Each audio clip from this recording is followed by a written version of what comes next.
All right, may I have your attention? I'd like to call tonight's meeting to order. Please stand for the pledge. Where are we? See if there it is. I pledge allegiance to the flag of the United States of America and to the republic for which it stands, one nation, under God, indivisible, with liberty and justice for all. This is, welcome to tonight's board meeting. This is the board meeting for the Stanhope Board of Education for November 15th, 2023. Roll call, please. Mrs. Bottalato? Here. Mrs. Harold? Here. Mr. Valley? Here. Mr. Velardo? Here. Mr. Yagnam? Mrs. Sharfstein? Here. Mr. Moscatello? Here. Mr. Hageman? Here. Okay. This is the Sunshine Law Statement. This is to advise the general public and to instruct that it be recorded in the minutes that in compliance with Chapter 231 of the Public Laws of 1975, entitled the Open Public Meetings Act, Stanhope Board of Education, located at 24 Valley Road, Stanhope, New Jersey, has caused this notice to be posted at the office of the Stanhope Board of Education, mailed to the New Jersey Herald, the municipal clerk of the Borough of Stanhope, the Stanhope Post Office, and posted at the Valley Road School and on the Stanhope Public Schools website, setting forth the time, date, and location of the meeting. Stanhope's mission statement. The Stanhope School District will provide a diverse and challenging educational environment that encourages individual initiatives, fosters success through teamwork, promotes accountability, demonstrates a passion for educational excellence, and ensures student achievement related to the New Jersey Student Learning Standards. The Stanhope School District is committed to the development of our students and staff so that individual aspirations can be achieved through their lifelong learning. There is an addendum to the agenda for tonight, and that is an executive session that will follow immediately after tonight's presentations. And that takes us to our first order, which are those presentations. All right, thank you. I'm very excited for tonight's presentations because it brings all of you wonderful people out here to join us for at least the beginning of the meeting. For those of you who don't follow us on our live streams, we average typically 0 people in attendance. So this is like a 1,500% increase. So it's lovely to see all of you. First, I'd like to recognize 2 of our staff members, one of which who's able to join us tonight. Our district years ago started the hashtag #WeAreVRS Staff Recognition Program as a way to celebrate the achievements, accomplishments, and just the wonderful things that our staff are doing in our building on a daily basis. And we had 2 nominations for this month. The first is Mrs. Joust, who unfortunately isn't able to join us today. I'm just going to read an excerpt from the nomination that we received. It stated that not only through COVID, but even 3 years after being in her classroom, Mrs. Joust helps support former students. Both through educational help and emotional aid, Mrs. Joust is an outstanding asset to the Valley Road School. One example of her talent is how Mrs. Joust transformed one of her new 2nd grade students. The student hated reading with a passion. After the guidance only a special teacher could have, the student has developed into one of the highest reading levels in the entire grade. There are so many more examples of what an amazing and dedicated teacher Mrs. Joust is. Her outstanding efforts would result in a 2-page, single-space, size 10 font recognition. So I will leave this example from our family who is so grateful. Thank you very much, Mrs. Joust. That was nominated by a parent. For anybody who is interested, you can access the nomination form on our website under Parents section. The second one is a nomination from one of our staff members. She's nominating her colleague, 1st grade teacher, Mrs. Melissa Kalish, who is somewhere out there, I think blocked from my view by the podium. Mrs. Kalish joined the Valley Road School last year and has gone above and beyond in every aspect. She has a wonderful relationship with her students, promotes ideas to give back to our school community, such as the free books at back to school night and conferences, and she has also organized a book club for staff members. I too am very appreciative of everything that Mrs. Kalish has brought to our school. Ms. Kalish, I'd like to welcome you up so that we can properly embarrass you with a gift.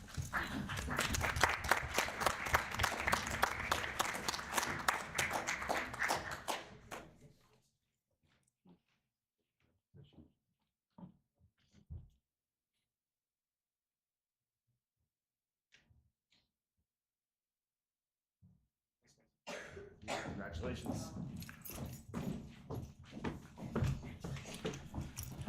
All right. Our next presentation is student and staff driven, and I'm very excited for the opportunity to welcome three of our distinguished staff members. Mrs. Pfeiffer, Ms. Truesdell, Ms. Fair are here. However, although they supported and facilitated the project, these students are going to present, and they're going to lead this presentation, so I'm super excited about that. This is a project that happened with 6th grade students. It was interdisciplinary between language arts and STEM. It was a 3D modeling challenge that they engaged in that combined elements from one of the latest novels that they read.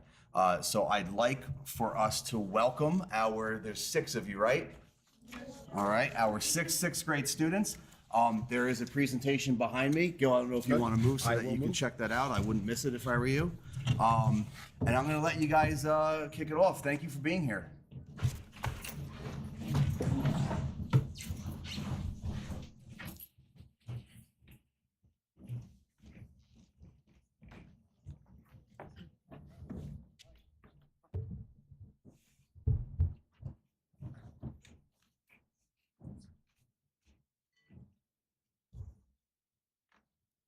Hi, my name is Sadie Morales, and I'm in 6th grade at PRS. This marking period, Ms. Fair and Ms. Truesdale's ELA classes worked with Ms. Pfeiffer to complete a project that involved ELA and STEM. Me and my classmates are going to tell you more about it in this presentation. Hi, I'm Casey Farina, and the first book that the 6th graders read was The Westing Game by Ellen Raskin. Sam Westing lost his life, and the 16 heirs had to go to the Westing mansion to hear the reading of his will. You might be wondering how to win the inheritance. To get the $250 million inheritance, you have to play the Westing game by finding clues. All 16 heirs are somewhat related to Sam Westing. The reason why the heirs had to go to the Westing mansion was because they had a task. The task was to find out who took Sam Westing's life in order to win the $250 million inheritance. My name is Jacob Campbell. You might be wondering how chess relates to the story. Chess relates because throughout the story you pick out some characters that act like the chess pieces. Also, there are 16 heirs, just like how there are 16 chess pieces. For example, Crow is like the queen and Sam Westing is like the king. Or Otis Amber is the rook because he protects Crow. Or Turtle, when she ran into the Westing house, she was brave like a pawn. Also, some of the Westing game's main characters play chess, like Sam Westing, Turtle Wexler, and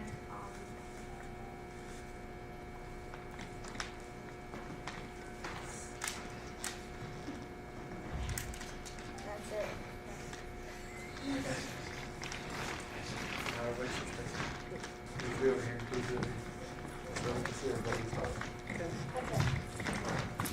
Here we go. Hello, my name is Faith Anderson. The whole process was a really cool experience for making the chess pieces. First, every student got to look at a slideshow of all the 16 chess pieces' traits. After that, we got to write a paragraph about why we chose these pieces. For example, I chose the queen chess piece because it's always protecting its family and friends at all costs. After we wrote our paragraph, we got to start creating the pieces on Tinkercad, a website that allows you to make 3D objects and make it unique to you. There were many different ways that you could make this unique to you.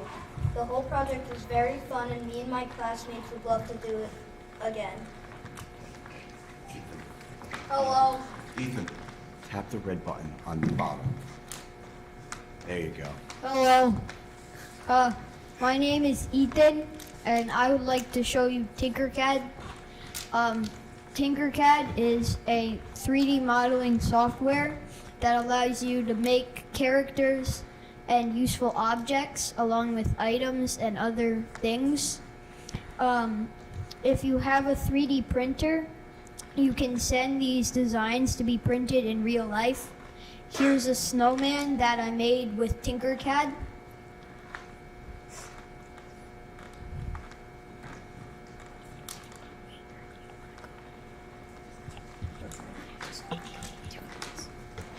Hi, my name is Jack, and I would like to talk to you about our 3D printers.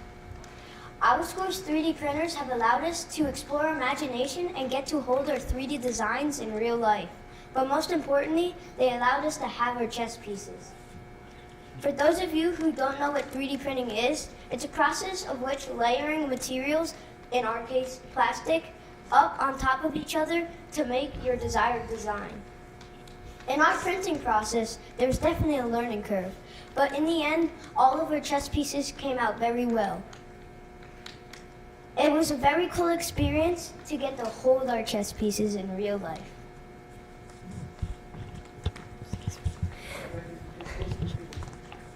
So, the big question might be, how did we pull it off? Well, let me tell you. Miss Fair, Miss Truesdale, and Miss Piper got together and they combined the Weston game and chess, since there are elements of chess in the book. We did this by taking time out of our ELA periods and EHA periods. Some kids also worked on this project at home.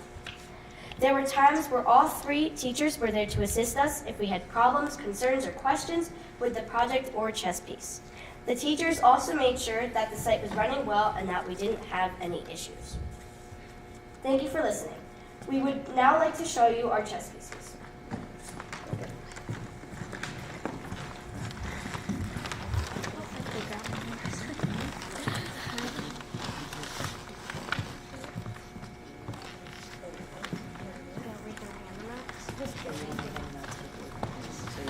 Thank you.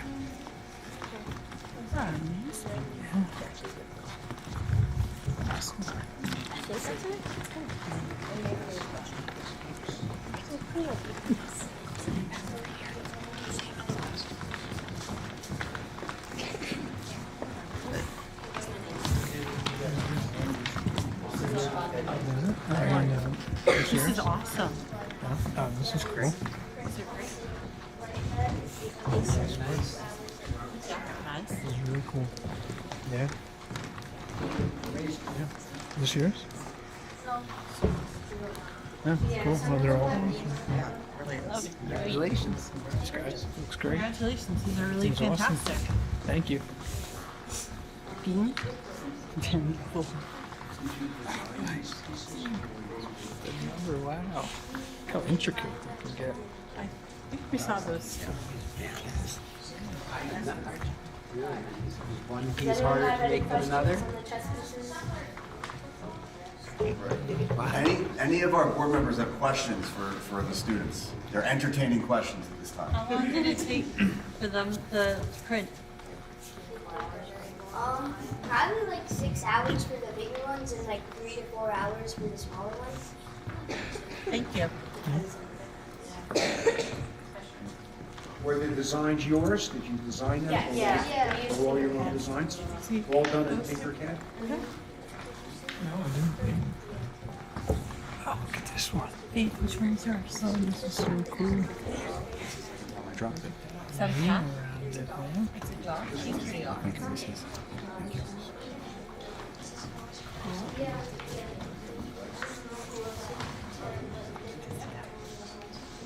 I did sound amazing. Great job.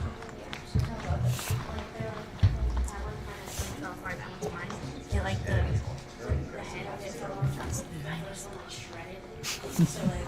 Oh, it's all about trial and error. It looks great, though. Really cool. Thank you. Super creative. Nice work. Guys, I can't thank all of you enough, from our 6 students that are here Took a lot of bravery to come up in front of a bunch of strangers in some cases and speak. But you did so eloquently, and we're so excited to learn more about this project. And thank you, Mrs. Fair, Ms. Truesdale, Ms. Pfeiffer, for not just allowing the opportunity for these kids to do a project that's so relevant, but for taking the time to work together across disciplines, which is something that we always strive to do. But for those of you not in education, it's not an easy thing. You have to find the right topics in each class that mesh together, time to plan, which I'm sure, expanded beyond, the regular school day. Thank you so much, and thank you for taking the time for coming out tonight. This was really awesome. Congrats. And I hope to see more of you guys with more cool projects throughout the year. As we're settling back in, just so everybody knows, we through the most recent referendum, one of the first projects we completed was our STEM lab. We got a call from the Township Journal just either end of last week or this week, anxious for us to do our unveiling. However, unfortunately, we're still finishing up some finishing touches in the room, waiting on some furniture, which hasn't allowed us to fully put our technology together. However, once the room is complete, which we're hoping at some point this winter, we will be thrilled to open it up to the community to check out all the equipment, all the furniture, all the cool things that the kids are doing. And Ms. Pfeiffer's doing an outstanding job. She kind of was put behind the 8 ball at first because the lab was built, but not furnished until literally the weekend before school started, and she put a lot of time to make that happen. So we're very excited. Thank you for being here, and it's good. Any other questions from the board? No, just a comment. I background was in technology, and it's just awesome to see that all that planning that went into that STEM lab, that here it is, it's just mid-November. Kids are already in the classes and they're already using the equipment. There's nothing worse than making a huge investment in technology and it sits there. It's just great to see it being used. And I just love the idea that there was an interdisciplinary approach to it. It just shows the relevance of technology in today's world. And I was just thrilled to death to see that taking place here tonight. Anyone else on board? Okay, that takes us to our next item on our agenda, which is our executive session. Is there a motion? Motion. Be it resolved that the Stanhope Board of Education adopts the following resolution. Whereas the Open Public Meetings Act, Chapter 231 of the Public Laws of 1975 permits the exclusion of the public from a meeting in certain circumstances. And whereas the Stanhope Board of Education is of the opinion that such circumstances presently exist, now therefore be it resolved by the Stanhope Board of Education, County of Sussex, the State of New Jersey, that a closed session of the Board of Education, where the public shall be excluded, will be held at this time for the purpose of personnel. Be it further resolved that the action of the board with regard to the above entitled matter shall be disclosed to the public at a later date and to the extent that it is not prejudicial to the interest and parties involved and would not result in a possible invasion of the right to privacy. All those in favor, this is a voice vote, all those in favor of entering into executive say aye. Aye. Anyone opposed? Anyone abstain? Okay, we are now in executive.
Mute.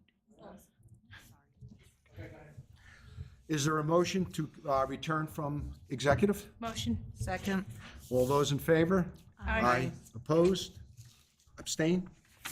We are now back from executive. That takes us to our next order on the agenda, superintendent's report. All right. For this last month, since our last meeting, we have 0 HIB investigations and 0 suspensions. I'm excited to announce. Today at noon was the deadline for nominations for Teacher of the Year and for Educational Specialist of the Year. So with the nominations that we've received, Mrs. DiCataldo will put together a committee of parents, staff. I believe she'll include a board member, as she has in the past. They'll look at the nominations and ultimately take a vote to determine who our Teacher of the Year and our Ed Specialist of the Year is for this year.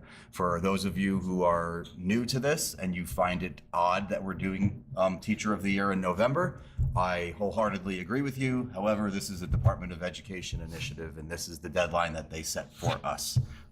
So we're excited to move forward with the process, and we do anticipate being able to announce winners prior to the holiday break. Next order is parent-teacher conferences were last week. They seem to be a nice balance of parents who attended in person and virtually. I'm hopeful that the virtual option provides a level of convenience for some of our working families. And it did seem to also be well attended. It was nice to see some of the faces in the building again, as we return to that more normal environment post-pandemic. Last Wednesday was our annual Veterans Recognition Program. Thank you for those of you who were able to attend. I hope that you enjoyed the program. Again, very well attended by our veterans who make a point of finding me every morning that we do this to tell us that it's the best program that they go to. And some of them actually go to a few on that day. Some shared that they were on their way to their grandchildren's school's Veterans Day program, but wouldn't have missed hours for anything. If you are interested, if you haven't been able to view it or weren't able to attend and you're interested, it can be viewed at our YouTube channel. Not only was it live streamed, but it's recorded for people to view now. Mr. Lalama and his son Dominic did a wonderful job mixing in some different camera views this year. So with some of the technology that we were able to purchase for our STEM lab, we're able to use some of that to get some different views, get more of the kids on camera. Want to thank our facilities crew for setup, and especially want to thank Kathy Yankai, who ultimately put the whole thing together, and she does every year. She just does such a nice job. And lastly, to Lenape Valley for allowing their band and their choir and their staff to come down and help with the program. It really makes it special for it to be a whole community event.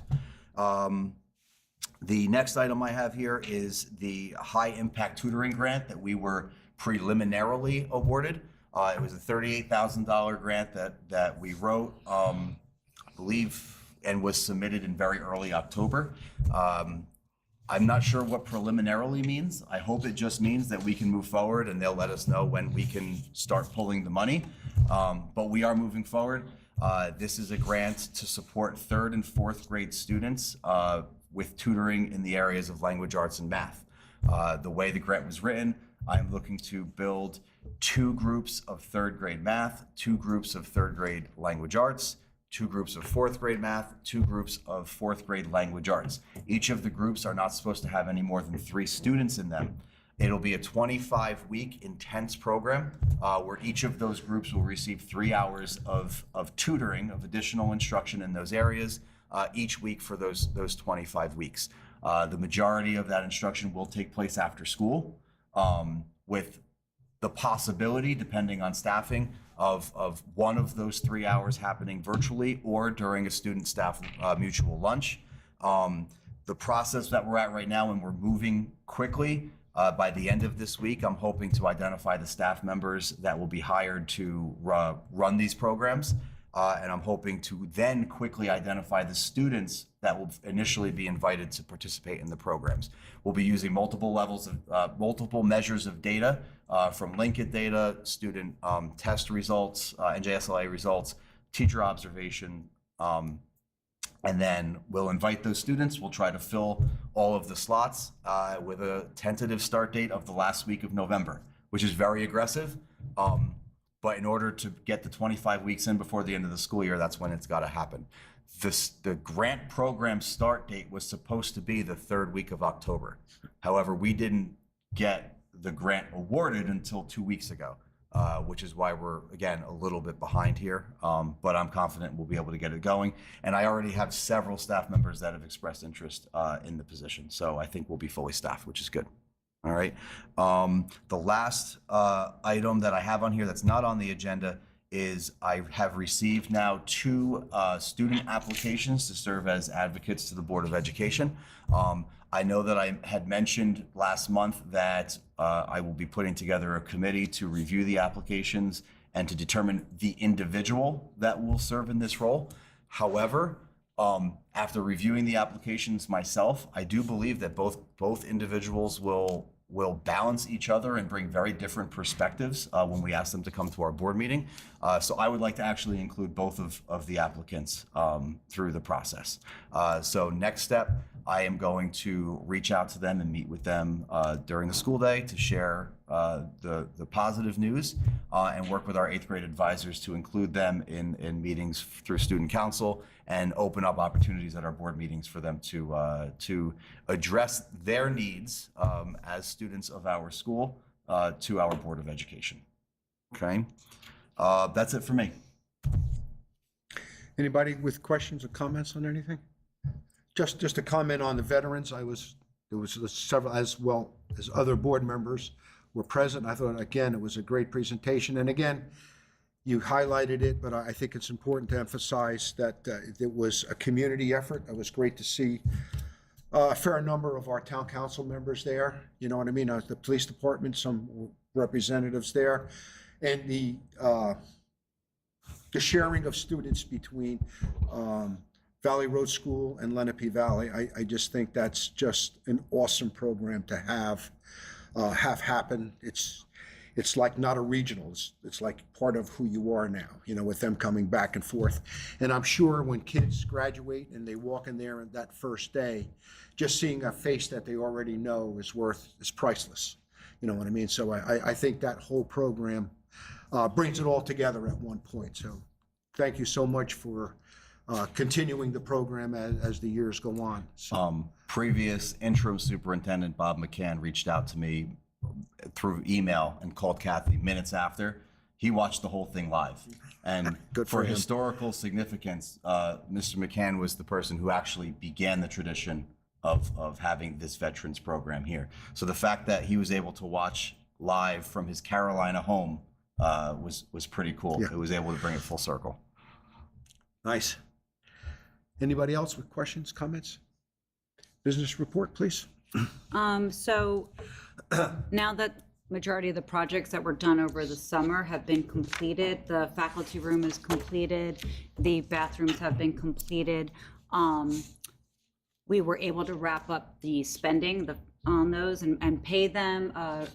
There were no change orders on anything. Everything was within the budget, which is really nice. And because there's some time, the roof is not completely done. They do need to do an inspection, but we're just waiting on the go-ahead for that. And there's things in the STEM lab that still need to be completed and sorted out. However, having said that, it was time to go back and look at the terms of the investment chart and see what we wanted to do with everything. After consideration, after having a conversation with my contact over at New Jersey Arm, we decided we're going to leave $1 million in liquid. It's still at a 5% rate, but it is enough to cover both finishing the roof, the stem, and anything that we might need to go. I like to have a little extra cushion in there. And about $3.6 million, we moved over to a 5.34 guaranteed maturity rate in April. And that'll start the next summer's projects going forward. Being that I'm discussing the projects, I'm going to throw this in, even though it's not on there. I did get the new advertisements that are going to be going in the paper soon for the bids for the science room and the rest, the HVAC project and the boiler. So we are moving right along, going right into the next summer right away. We have a couple calendars on here, the meeting schedule and the budget calendar. So they are tentative. The issue is that they have not come out with the new budget calendar for the state. So the timeline between when it has to get approved by the county, you need to have a 4-day window in the paper for it to be advertised, and then the budget hearing in front of your community is very tight. So I put I had on there that we discussed, you and I talked about, I think it was the 24th and the 30th, but 30th was a Tuesday. I'm really, and I know I've said this probably at every meeting, I'm an err on the side of caution. I didn't think it was gonna buy us enough time. I did move it back to the 17th and the 24th, but when that new budget calendar comes out, that may get moved. I'm just letting you know, depending on timing, because it really is, it really depends. And it depends on when the county is able to get it back to us and approved, and then we have to make changes. So just know pretty much every date. And I also wanted to point out February 14th is Ash Wednesday. So if that is an issue for anybody, please do me a favor and just send me an email, and we can make adjustments for that. I wanted to put that. It's also Valentine's Day. I don't know how serious people take Valentine's. Well, it's a serious thing because Ash Wednesday is a day of fast. No, so I it's meant- on Valentine's Day, so you're killing me. I No, I'm know. only Well, I kidding. didn't do I'm that. only kidding. I can assure you, I didn't do I'm that. only kidding. I'm only kidding. I won't tell anybody if you sneak some chocolate in. I I won't. know. From my point of view, being a participant Catholic, it's just a matter of what mass I go to. Okay. You know what I mean? There's usually a 9 a.m. and a 7 p.m. So that's, Okay, but again, we're not voting on it this evening. If there are any issues, changes can obviously still be made. And as you're going to find out when we get down to the business section to get approval, we are putting in the M1 and the comprehensive maintenance plan. That shows you what your square footage of your building is, how much you're putting out towards your facilities and maintaining your building, and there's the calculation in there. We did have originally, and approved not only by the county, but also by our auditors, we had a little more than legally allowed in our maintenance reserve account, which I was hoping they weren't going to catch because I really like it there for the just in case, but they did. So we're going to be cutting it down by taking about 150,000 out. It's to be approved to put it into our maintenance account, so it's out of there. And this way, if need be, gives us a little cushion to put some more money back into our maintenance reserve if we need. So that's why that's on there. I wanted to make sure that everybody understood. So when you get down to vote on it, you already had the questions ready to go. Anybody have any questions for me? questions? Sorry, I took your line, Gil. That's all right. Curriculum update? Just briefly, reiterating the fact that we are moving a lot of our curriculum into the Google Docs and the Drive, make it a little bit more make it more easy for our staff to access, and eventually it'll make it much easier for our community to access once we're able to post these links up on our website. On the agenda for today is the algebra curriculum, which predominantly is for our 8th grade students, although we have had 7th grade students participate in this program in the past. As I mentioned, I believe last month, we're still wrapping up K-5 Spanish and K-8 writing, which I hope to have on the December agenda.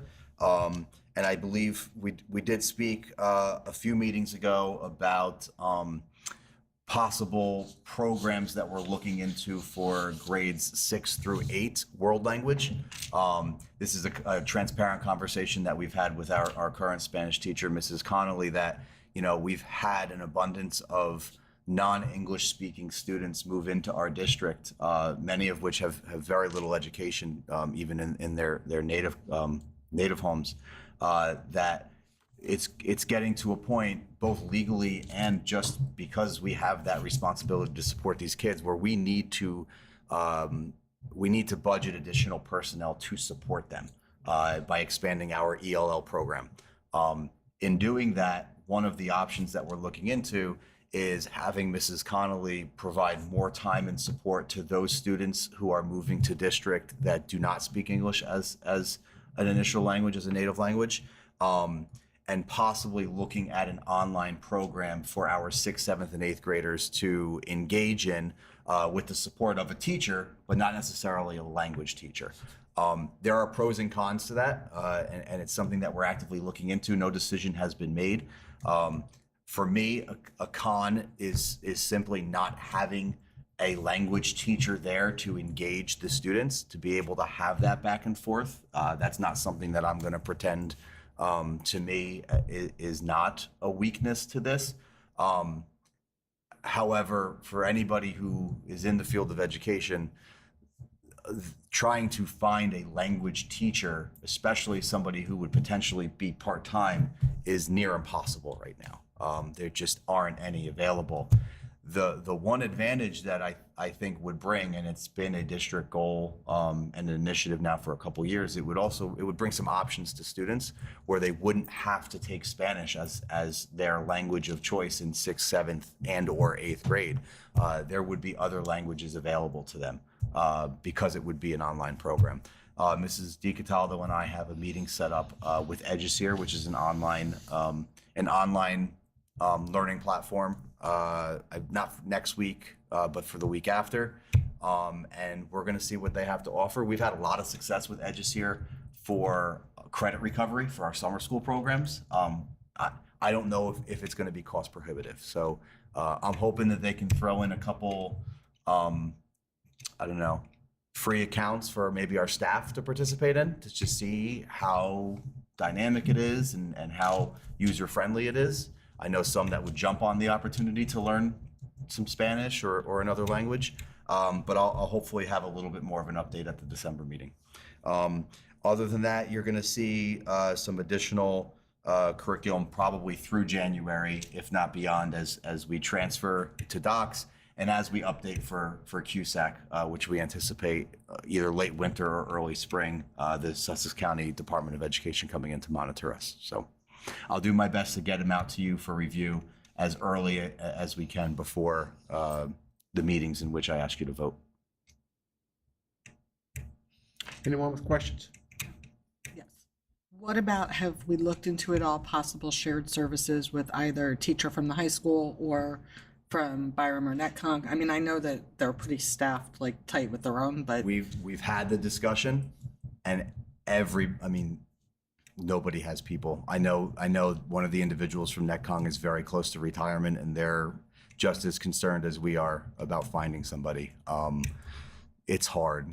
I get an email every single day from a district claiming that, hey, we're looking for a language teacher. Please send us somebody. And I'm like, really?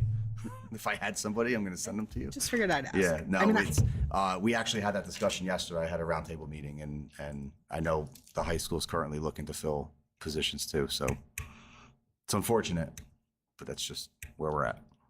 Do we know how many other 6 through 8s offer languages and how many and how they're handling it? So I did. It's not a requirement at 6 to 8, is it? Or what's the, Yeah, what's the so standard? it is world language and cultures is a requirement now, K8. You don't necessarily need to teach language, but there needs to be a cultural Sure. component to it, Understood. right? Okay.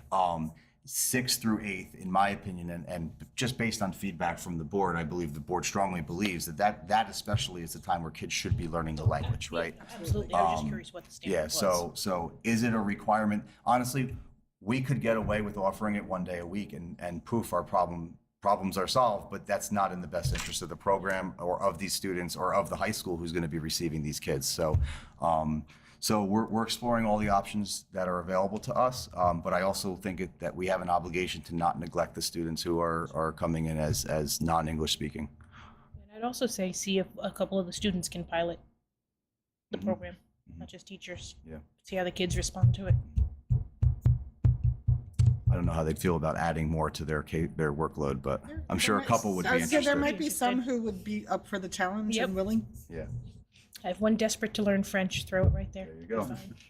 I'll tell her tomorrow that you volunteered her. She probably wouldn't be sad. Not even a little bit.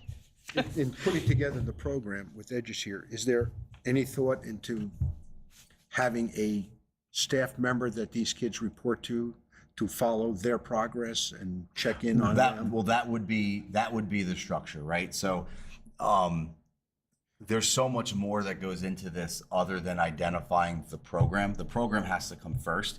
And again, EduSeer is just one program that we're looking at, and it just happens to be the first because we have some experience and a relationship with them. It would be a conversation that we'd have to have with the association because I'm ultimately potentially looking to create a position. It would be a unique position in that there wouldn't be requirements to plan lessons. There wouldn't be requirements to grade. I don't want to say it would be a substitute teacher position, but it's almost like a proctor. So with EduSeer, which is one of the reasons we wanted to look into this, when we have kids taking summer school, as administration, we get weekly progress updates. It'll say, this is the child's grade, this is how much progress they've made, this is how much progress they should have made to this point. And it allows us the opportunity to take that data and communicate with the students and with their parents. In this case, I almost foresee it as that information going to the teacher who's proctoring, but also to the administration, so that we can monitor how the kids are doing and have those conversations with them during the school day. Because again, a lot of the work, it's all self-paced. So a lot of the work can be done at home, So if you're a student who would prefer to do this work at home and then maybe spend the time in school, doing something else, whether it's homework or studying or, all of those options are limitless. It also allows, again, because it's self-paced and we'd have to be able to work it into the budget if this is something that we wanted to do, for an ambitious student to finish a whole year's course in a half a year and then maybe go from a French 1 and then to a French 2 and complete 2 years worth of coursework within a single year. There's going to be an additional cost there. So again, we are very, very early in this process. We're in the questioning stage, which is why it's November and we're looking into it now. But I know we are getting dangerously close to the number of non-English speaking students where we will be required to build a program. And the last thing that I want is to get hit with that mid-year next year and not have a plan in place. So right now we're exploring, and I just wanted to make sure that we keep everybody in the loop. Have you been in contact with any districts who currently are doing this? I emailed every superintendent in Sussex County. I got feedback from some that said they've done it in elementary schools and it bombed, right? But that was K-5. I got some in high school that said it was effective, but they still prefer, having an actual teacher in the classroom. I prefer that too. Yeah. But I'd also like to have a Spanish teacher and a French teacher and a Mandarin teacher. But we're going to have to weigh our options. Okay. And I will bring all of the information that we're able to determine to the board. This is not a decision that's going to be made in a vacuum. And at the end of the day, we may not do anything close to this. We may not be able to afford it, but I just want to make sure that we have all the options at our fingertips as we move forward. Anybody else with questions? Okay. Moving on to our personnel curriculum and school climate. Jen? All right, Committee? well, Steve covered a large chunk of what we talked about in committee with the tutoring grant that he spoke about. I'm really excited because I think it's going to help a lot of the kids bridge the gap maybe where COVID loss happened, and I think it's a great opportunity. And thank you for writing for the grant, whoever did that, because I think that any money we can get that doesn't have to come from taxpayers is fabulous. So that's great. We have a maternity leave replacement starting that'll go from December to April for the speech teacher. So hopefully speech teacher has a good pregnancy leave and we're settled there. It's somebody that, correct, it was somebody that used to be here? Former employee Thank you. who retired from public school and is now working, with J&B Therapy as a consultant. So she knows the kids, she knows the staff, honestly, which is the reason why I automatically went to her, because I knew that she was available. So we're excited for a seamless transition, and we've planned some overlap for a couple days for them to work together and see the schedule and the caseload and everything. We have Paris starting in first grade and in Mrs. Mason's room. We were at time of committee still down one para. If all motions approved tonight, then we should be fully staffed yet again. Okay, fantastic. We have a Lenape student who's going to job train with their aid from Lenape to come here and do some skills. So I think that's really exciting, great opportunity for that student. And a great opportunity for us, you know, to be able to do that and provide the opportunity. I don't think we can go wrong with that. That's the 18 through 21-year-old program. So it's a program for special needs kids beyond the K to 12.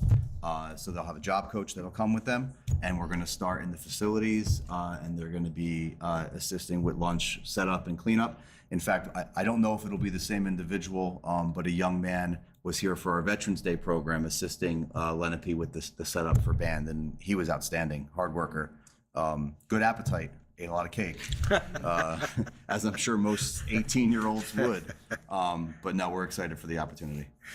And that's the one we talked about that not mimics, but it's similar to the Project Search up at Sussex Ed Services. So that's great. Anyone with questions for Jen?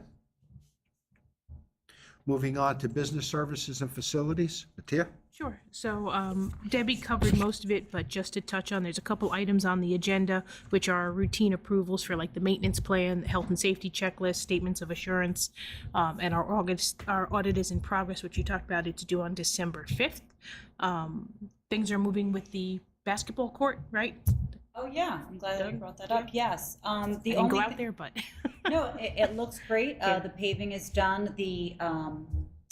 The fencing is almost finished. They were supposed to already have it into their warehouse by now, but it hasn't even been, as we've seen with everything else, with things getting delivered and not in the time that they say. They're just waiting for the fencing to get delivered, but the poles are ready. They're just waiting for it to come in.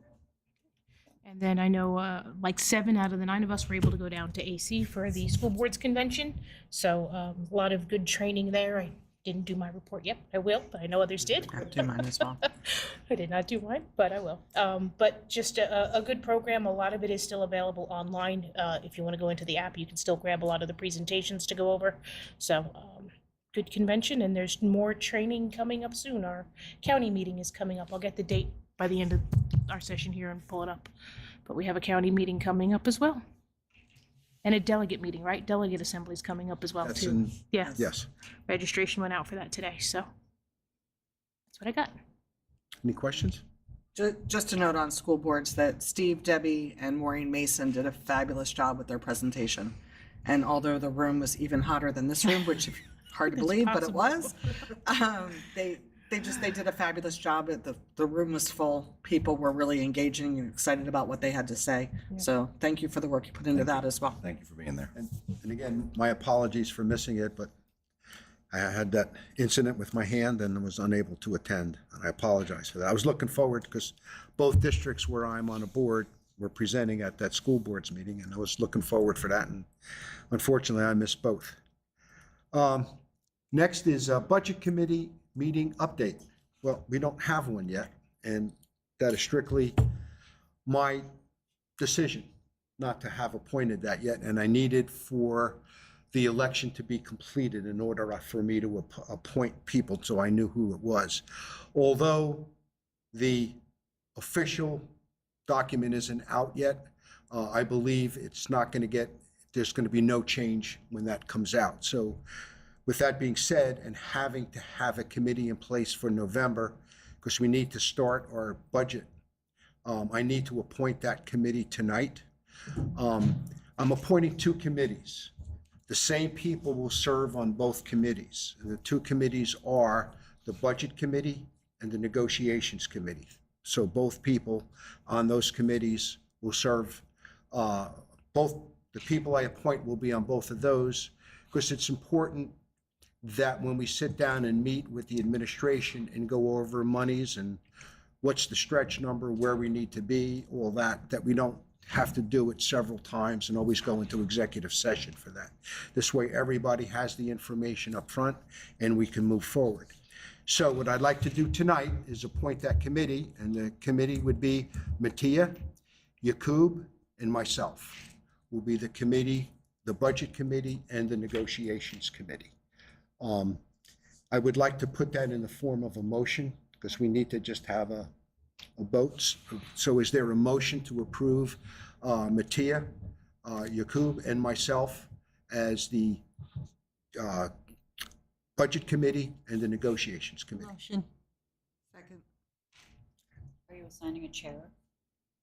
Or just committee members? I'll be the chair unless somebody else wants to. I mean, it doesn't, I'll be the chair. Okay? All those in favor, say aye. Aye. Anyone opposed? Anyone abstain? Okay. Next is Sussex County Ed Services. Just like here, we're moving on. We've had a resignation. Our principal resigned. So we have an opening for a principal there now, and we're actively trying to get that done as soon as possible. So if anybody knows of quality people who are looking for a principal's position, with a specialty in special education, that's a key factor for us. The ideal candidate would have been a director of special services with a principal certificate. That would be the ideal candidate. So that's what we're looking for at this time. Programs are going well. Project Search is going well at the at school boards. That program was also well received, and the gentleman, John O'Hare, from what I hear, did a great job in his presentation. And that's, we are at 2 locations, and we're just looking to fill more slots there. We have openings at each place, and it's just getting around to all the local schools now to get kids to come and view the program. Once they view it, parents want them in it, so it sells itself. Any questions on Sussex? Moving on for here, President's report for here. It's been a wonderful month or so that we've been here. A lot of things happening, a lot of things bringing closure, a lot of projects being closed out here, as you well know. The STEM lab is up and running. We had the Veterans Day program. We had the Walk to School piece the other day, or a couple of weeks ago. It's just been a great start to the season. I think the weather has been exceptionally nice out, so it's just been a nice fall for the kids, and things seem to be going well. Any questions? All right, that takes us to our first public session. Anyone from the public? Not hearing any volunteers. That moves us next to travel and workshops. Any question on those? Moving forward to minutes for approval.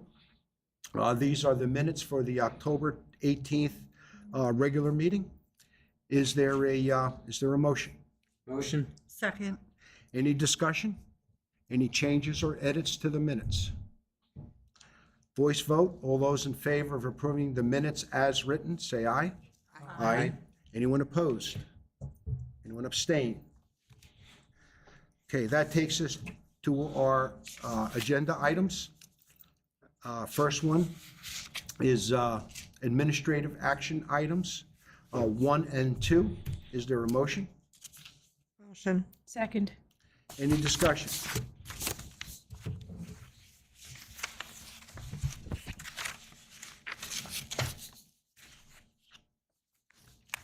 Not hearing any discussion. Roll call vote, please.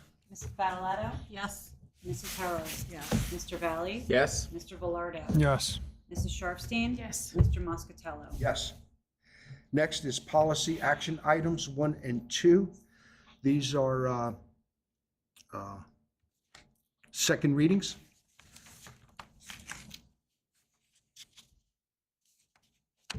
Is there a motion? Motion. Second. Any discussion?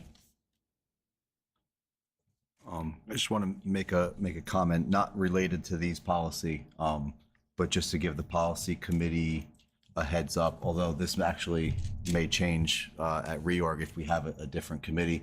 We have the results of our policy audit from Strauss Esme. We're in pretty good shape, but as expected, there's definitely some updates that need to happen. I'm hopeful to get started on this review within the next month, but as you can imagine, November and the beginning of December get a little bit crazy. If I were a betting man, I'd say I'm probably looking at this over the holiday break when this building is quiet and empty, and my door's not constantly opened. So just a heads up, we're probably going to have some policy work to do over the next couple months. Anyone with other comments or concerns about this? Discussion? Vote, please. Mrs. Bottletto? Yes. Mrs. Harold? Yes. Mr. Valley? Yes. Mr. Velardo? Yes. Mrs. Sharpstein? Yes. Mr. Muscatello? Yes. Next is education action items, 1 through 3. Is there a motion? Motion. Second. Discussion? Have questions on number 2. Yes, I was just about to point out. So we approved our code of conduct prior to the start of the school year as required. Through the CUSAC process, there is a checklist that they use to review the code of conduct. We pulled the checklist out, and there were a few items that were missing from ours that we wanted to make sure that we included for our CUSAC review. Just to give you an example so that you don't feel as though we were neglectful and not including some things, we needed to include one of our policies that states that we would still provide an adequate education for students who are married and with children. So that's one of the additions to our code of conduct. So more than anything else, it's just a formality. It's just checking the box and make sure we had everything. Anyone else with questions or concerns? Vote, please. I'm sorry. I still have. Sorry. It's okay. I still have a question. So, and I know this didn't change, but I'm going to ask the question. On dress code, after it lists 98,000 things that are in the dress code, why then is it necessary at the bottom to have the clause that says clothing is likely to create a clothing that is likely to create a material and substantial disruption to the school environment? It's really subjective. And depending on how it's worded from an adult to a student, it can be kind of offensive. What can be offensive? So if real life example, if a staff member says to a student, your clothing is distracting in what way? And if you are female to male saying it, or male to female, or really anything, the statement in and of itself, I personally find problematic. Well, I think a lot of it depends on why it's creating a disruption, and those situations are handled by administration or the school nurse or the counselor, depending on the reason for it being disruptive. I mean, I think it's a substantial disruption to the school day. I mean, that kind of just, it allows that umbrella, whereas a student can't look through all of those items and say, well, I'm going to find the most possible disruptive thing that's not listed in here and do that. And then they don't have repercussions because there's no statement that says that, Pretty that's, substantial list in there. that's really, it's just a catch-all. Okay.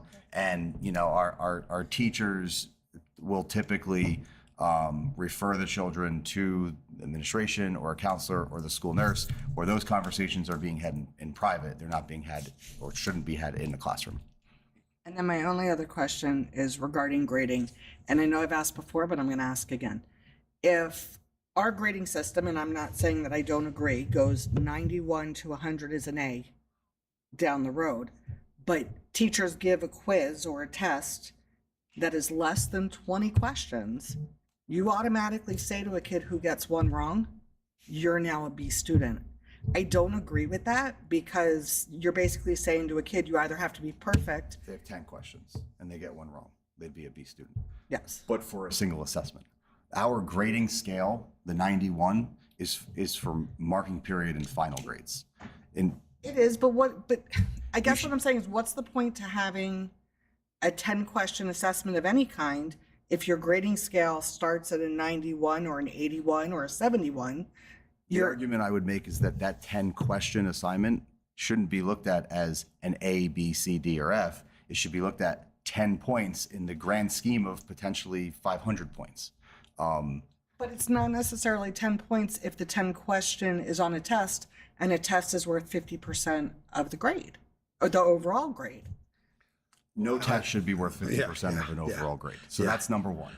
And I can assure you that none of the teachers are putting the letters on top of that assessment, because that's just not how it's looked at, right? It's not, okay, you got one wrong, you're a 90, you're a B. There's no B at the top of there. I would put money on that, because again, it's out of the way, especially from fourth up, the way these students are being graded, it's the grand scheme of things. You know, you have 10 assessments worth, let's just say 500 points.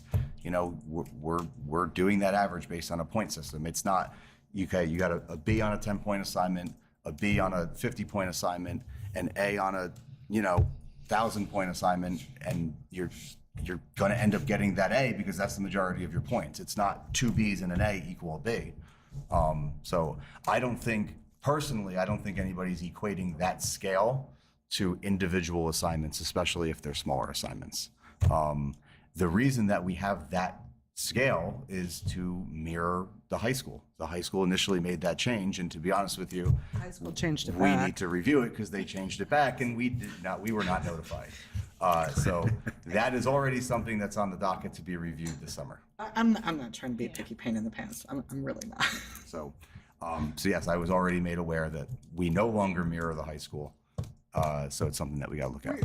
Really, the only reason I bring it up is I know that for some of the kids, even though I get what you're saying and you're looking at the big picture, but if you're a kid and you're given a 10-question quiz test, call it what you want, and you worked really hard and you studied and you get one wrong because most kids or adults are not perfect, now they sort of feel defeated because 91 to 100 is an A, but it's a 10 question. Is the push to change the grading scale or to not give 10-question assessments? Not to get, so I'll tell you what, Because we give 3-question assessments. We give 5-question assessments. So I will say that to me, if the grading scale is going to stay the way it is, then there needs to be at least 11 questions.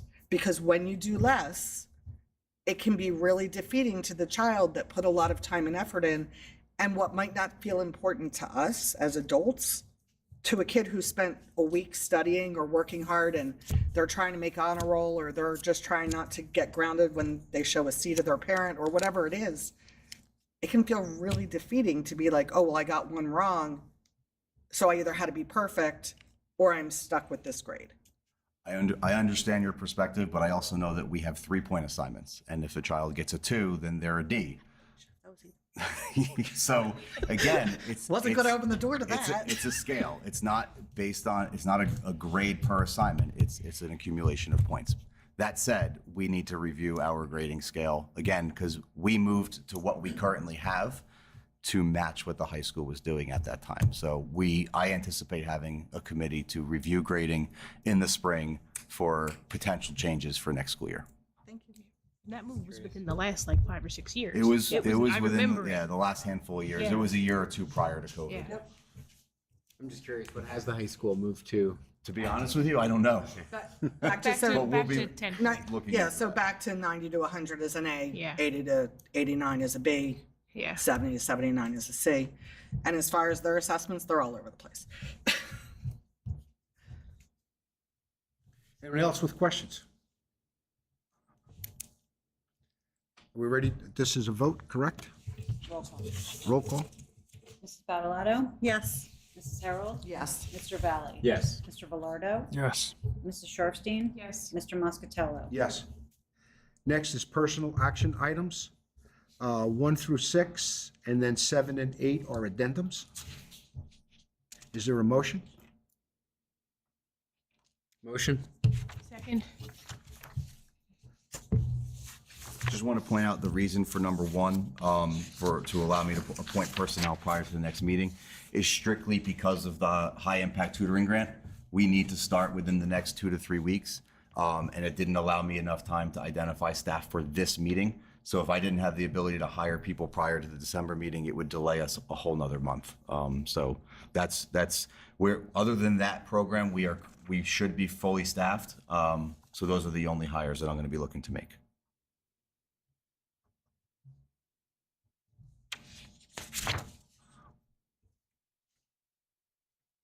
7 and 8 were addendums, but also there was an added sub.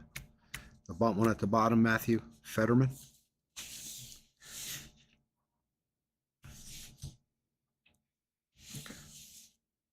Are there any questions? Any concerns?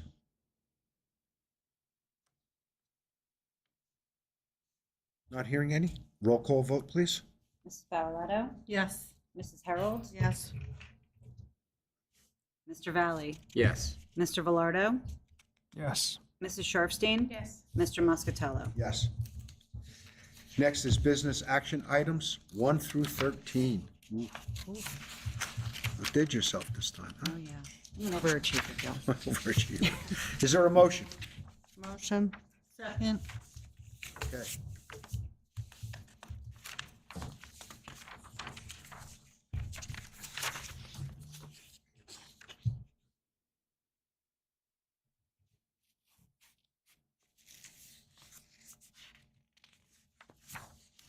Anyone with questions or concerns?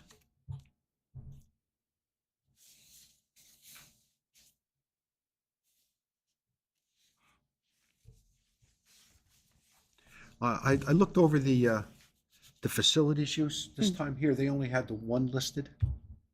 There was one request for facility use. I even forgot what it was, but it was without seeing what the rest of the calendar looked like. It was hard to, Oh, to gauge what it was? well, make sure it just fit in. I'm assuming everybody Oh, checked it yeah, out. yeah, yeah. We Okay. always, yeah. Okay. Okay. Anyone with questions or concerns?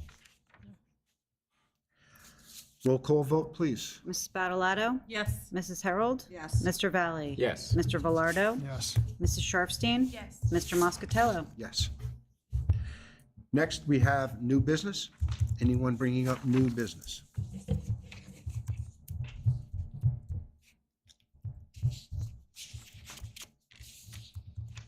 Anyone with some old business?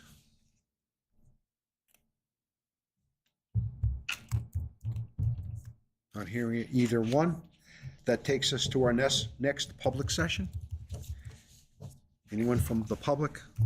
The chair or, nope. That closes the second public. That takes us to the all favorite adjournment. Is there a motion? Motion. Second. All in favor, say aye. Aye. Opposed? Abstained. Thank you very much. Enjoy your evening.